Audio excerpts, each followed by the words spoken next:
Et il est 18h, bienvenue si vous nous rejoignez à l'instant sur Europe 1 et sur CNews. On part tout de suite à la Guillotière, c'est un quartier de Lyon. La délinquance, on vient de l'entendre, prend des proportions incroyables. Un supermarché, Casino, a décidé de fermer ses portes à 17h car il n'est plus en mesure d'assurer la sécurité de ses clients et de ses employés. On va tout de suite rejoindre sur place le correspondant d'Europe 1, Jean-Luc Boujon. Jean-Luc, bonsoir. Que se passe-t-il précisément dans ce quartier, Jean-Luc ? Eh bien, écoutez, tous les jours, c'est le même rassemblement de dizaines et de dizaines de personnes sur une seule place, la place Gabriel-Péri, au milieu des commerces et des immeubles d'habitation. Alors, on trouve là tout un tas de vendeurs à la sauvette, il y a des dealers qui écoulent des cigarettes de contrebande, des stupéfiants, toutes sortes d'objets que l'on vend au marché noir. Et plus la journée avance, plus il y a de monde, des gens qui restent là toute la journée, qui boivent parfois, qui apostrophent les passants qui circulent. Il faut savoir quand même qu'on est là en plein centre-ville, à 5 minutes à pied de la place Bellecour, à 10 minutes de la préfecture. Il y a aussi une station de métro, un arrêt de tram. Donc il y a une concentration de personnes dans un tout petit périmètre qui amène beaucoup d'incivilité et d'insécurité et encore davantage à la nuit tombée, d'où la décision effectivement du responsable de Casino de fermer son magasin à 17h quand il commence à faire nuit. Le responsable de l'enseigne explique qu'il y a tellement de monde sur la place à cette heure-là que l'accès au magasin n'est tout simplement plus possible pour les clients. Et pourtant il a pris des mesures en installant en permanence à l'entrée du magasin et à l'intérieur 5 vigiles et 1 maître chien, mais cela ne suffit pas. L'insécurité pour les clients et pour les personnels est trop importante, d'où cette fermeture à 17h. Juste à côté, on a un restaurant McDonald's qui a pris une décision du même type. Il ne fait plus que de la vente à emporter à partir de 15h. Le fast-food ferme donc aux clients dès le milieu d'après-midi. Ça vous donne quand même une idée de l'atmosphère dans ce quartier de la Guillotière, où les habitants et les commerçants se sentent abandonnés par les autorités. Pourtant, tout à l'heure, une opération de police a eu lieu. 80 policiers et CRS sont arrivés en force. Ils ont procédé à des contrôles d'identité, à plusieurs interpellations. Ils ont aussi saisi plusieurs armes et de la drogue. Alors les riverains ont applaudi des deux mains, évidemment, d'autant que ce type d'opération devient assez fréquent. Il y en a eu une déjà la semaine dernière. Mais ces habitants demandent une présence policière permanente et statique pour éviter que l'attroupement se reforme quelques heures après, comme ça a été le cas encore aujourd'hui, on a pu le constater. Merci beaucoup pour ces précisions. Jean-Luc Boujon d'Europe 1. Maître Goldnadel, on est face à une situation d'insécurité quotidienne, c'est-à-dire que c'est pour aller acheter du pain, de la nourriture qu'on se fait agresser dans le centre de Lyon. On ne parle pas d'une banlieue à l'extérieur, on parle du centre de Lyon. On est à quelques pas de la place Bellecour, comme nous le disait Jean-Luc Boujon. Un peu comme on parlait de Mexico ou de Rio de Janeiro. On ne peut pas se promener avec sa montre. La dame, qui est pourtant une dame raisonnable, elle n'est pas excitée, elle explique la situation qui est faite maintenant à des gens modestes, parce que les riches, ils peuvent encore se remparer. C'est pas une question de ressenti. Le patron du supermarché, il n'a pas un immense plaisir commercial à fermer ses portes à 17h. Et à payer 5 vigiles et un maître chien. Non, ça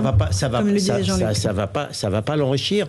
On est dans cette situation-là. Alors je vois que les policiers interviennent, c'est très bien. Ils font des contrôles. Allez savoir si on va pas leur reprocher de faire des contrôles aux faciès. Rien ne m'étonne, mais c'est vraiment triste à pleurer. C'est ce que j'appelle depuis quelque temps la barbarie à visage urbain. Je ne sais pas quand est-ce qu'on pourra, sinon vaincre, du moins endiguer. Et s'il y a une seule solution, ou plusieurs, évidemment, pour endiguer ce mal. C'est un cocktail assez explosif de solutions qui passe par une plus forte répression judiciaire et un plus fort contrôle des frontières. Alors, Céline Pina. Il y a un changement de paradigme parce qu'en fait, avant, c'est des situations qu'on imaginait réservées aux quartiers qu'on disait sensibles. Et en fait, ces situations sont en train de s'installer au cœur des villes. Donc là, on le voit à Lyon, mais on a à peu près la même situation à Grenoble où énormément d'échanges de coups de feu ou de problèmes se passent au cœur de la ville, vraiment dans le centre. Par exemple, le policier qui avait été assassiné en contrôlant quelqu'un sur un trafic de drogue, c'était au centre-ville d'Avignon, là aussi. Donc, on a des situations qui avant semblaient reléguées au quartier, justement, de relégation sociale, qui s'installent au cœur de la ville. Et ça, c'est extrêmement inquiétant parce que ça veut dire que finalement, le contrôle du territoire échappe peu à peu aux institutions. C'est très grave quand les centres-villes sont attaqués parce que justement, ce sont là les lieux où normalement toute la population se croise, sont des lieux d'échange, sont des lieux où il y a le plus d'activités possibles. Donc l'impact est réellement très lourd. La question qu'on pourrait se poser, c'est à quel moment ces choses-là ont basculé, à quel moment ces centres-villes ont basculé, pourquoi ces centres-villes-là.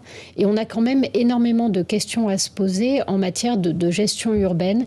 Et franchement, quand les centres-villes commencent à être attaqués de cette manière-là, ça n'est pas bon signe pour un pays. Jean Garrigue, qu'est-ce que cela dit en fait, cette situation à la Guillotière à Lyon? On se souvient que là, dans le centre de Lyon, des images de rodéo urbain devant l'hôtel de ville qui traduisaient aussi cette dépossession du territoire au fond par la majorité, j'allais dire la majorité silencieuse des citoyens.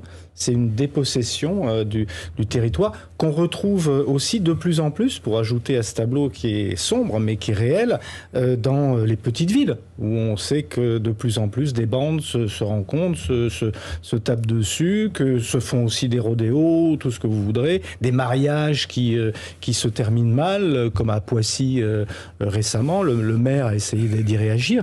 Donc ça veut dire effectivement que toute une partie de notre population, mais on le dit depuis des mois, des années, n'a plus aucune notion de ce qu'est le respect de la vie en commun, de la vie collective, que les premières victimes de ces... c'est plus que de l'incivilité, c'est une non-civilité. Les premières victimes sont des gens du peuple, des gens qui sont au contact direct, effectivement. C'est pas tellement dans les beaux quartiers qu'on va trouver ce genre de problème. Et donc, là, on est dans le centre de Lyon. On est dans le centre de Lyon. On est dans le centre de Lyon. Ah oui, mais on voit bien que les gens qui vont au casino, c'est pas forcément la bourgeoisie lyonnaise. C'est des gens c'est vous et moi, en fait, quoi. C'est des citoyens comme les autres. Et les solutions sont très nombreuses et à la fois passent de facto par un durcissement de la répression judiciaire. Je pense que on n'y échappera pas. Jean-Claude Dacier. Non, mais le fait important sur lequel vous avez tous, à juste raison, insisté, c'est que ça se passe à quelques minutes de la place Bellecour. Ben ouais. On est au cœur de la ville de Lyon. Alors, il y a d'autres villes, Céline l'a dit, en effet, Avignon et ailleurs, qui connaissent déjà des problèmes. Là, c'est quand même très spectaculaire. Je crois que Jean-Luc Bougeon nous l'a dit, il y a 150 commerces qui ont fermé depuis un certain temps. Le McDo ne peut plus servir au-delà de 13h, 14, 15h, parce que après, il n'est pas sûr d'eux. Ce sont des situations... Et il y a même certaines, pas tous les soirs, mais certaines soirées où on se tire dessus entre voyous. Donc les voyous font la loi, les délinquants, les trafiquants, que sais-je. Bref, c'est une situation qui est quand même quelque part inacceptable, évidemment, mais moi je me contenterais, sans vouloir donner l'impression de l'accabler, mais quand même, à quel moment, qu'est-ce qu'il faudra, monsieur Dupond-Moretti, pour qu'il se rende compte que son analyse de la situation est obsolète, que ce n'est pas un sentiment d'insécurité que nous éprouvons, que ce n'est pas une exclusivité CNews, que c'est la situation réelle du pays, dans un certain nombre de villes. Quand est-ce que le président de la République, puisque M. Dupond-Moretti a perdu manifestement sa superbe quand il était avocat, le président de la République va-t-il se rendre compte qu'à 5 mois de la présidentielle, il a un vrai problème de sécurité dans ce pays qui n'est pas simplement le sentiment plus ou moins diffus d'une insécurité qui n'existe pas en réalité. La vérité, c'est que la France est en train de devenir, sinon est devenue, un quartier sensible. La France est un quartier difficile. Voilà, c'est tout. Avant, elle était réservée dans certains ghettos.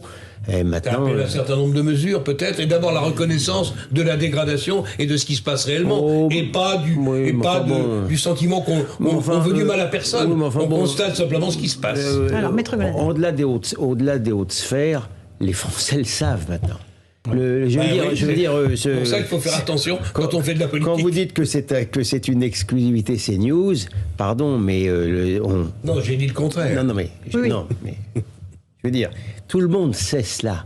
Personne ne prétend que nous sommes dans le fantasme ou dans je ne sais quelle exagération. Nous sommes peut-être encore dans l'euphémisme.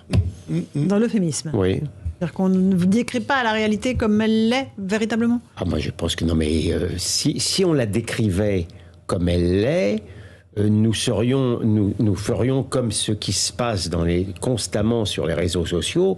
On montrerait à longueur de temps ce que j'ai appelé la barbarie et visage urbain, le visage de la violence. Là, vous rapportez des témoignages de gens de Lyon, mais la réalité, la violence, elle est encore beaucoup plus crue que celle-là. Céline Pina, vous vouliez rajouter quelque chose? C'est l'euphémisme ou l'impuissance, parce qu'en fait, si on prend la situation de Lyon, je vous rappelle aussi qu'il y avait eu des affrontements, pareil sur la place des mairies d'arrondissement, je ne sais plus laquelle, mais c'était pas on n'était pas dans une cité ghetto, entre par exemple des bandes de loups gris et d'autres bandes à l'occasion de manifestations.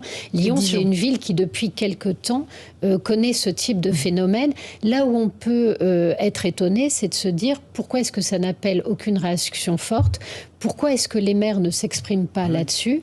Et la deuxième chose, c'est que ce qu'on peut constater aussi, c'est que dans certains cas, je pense par exemple à Grenoble, c'est une situation qui a été aussi en partie installée par le maire, qui tenait un discours gauchisant extrêmement radical, qui s'en prenait aux forces de l'ordre, qui a fait faire je me souviens, il y avait une fresque qui montrait des policiers en train de frapper Marianne à terre, qui a encouragé beaucoup de mouvements d'extrême gauche et qui a eu un discours parfaitement irresponsable que les habitants payent aujourd'hui.